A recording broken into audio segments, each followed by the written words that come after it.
வணக்கம் மிதுன ராசி நண்பர்களே. ஆவணி மாதம் உங்களுக்கு பெரிய இன்பமும் பெரிய சந்தோஷம் நிறைந்த மாதமாக அமையப் போகிறது. வியாபாரம் செய்யக்கூடியவா நிச்சயம் லாபம் அதிகரிக்கும், புதிய சிந்தனை மேலோங்கும் வியாபாரத்தில். அதே போல் பெரிய தொழில் செய்யக்கூடியவாளுக்கு இன்னொரு தொழில் நிச்சயம் அமையும். குறு சிறு தொழில் செய்யக்கூடியவாளுக்கு கொஞ்சம் கவனமாக ஈடுபட்டீங்கன்னா நிச்சயம் லாபம் அதிகரிக்கும். மிதுன ராசியிலுடைய பெண்கள் தங்க நகை ஆபரணங்கள் இட சேர்க்கை இல்லை தொழில் சார்ந்த விஷயங்களில் நிச்சயம் வெற்றியடையும். கைவினை சார்ந்த தொழில் செய்யக்கூடியவாளுக்கு நிச்சயம் உங்கள் வியாபாரம் மேன்மையடையும்.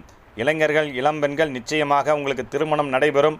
வேலைக்காக காத்து கொண்டிருக்கிறவாளுக்கு நிச்சயம் வேலை உறுதியாகும். வெளிநாட்டு வேலை வெளிநாட்டு கல்விக்காக காத்து கொண்டிருக்கிறவாளுக்கு ஒரு நல்ல தகவல் இந்த மாதம் வரும். மிதுன ராசிகளுடைய மாணவ செல்வங்கள் கல்வியில் கொஞ்சம் கவனமாக படிக்கணும். பிள்ளையார் வழிபாடு எடுத்துக்கொண்டால் சிறப்பாக இருக்கும். இந்த வீடியோ பிடிச்சா லைக் பண்ணுங்கள், ஷேர் பண்ணுங்கள், கமெண்ட் பண்ணுங்கள், நம்ம சேனலுக்கு சப்ஸ்கிரைப் பண்ணுங்கள். நன்றி, வணக்கம்.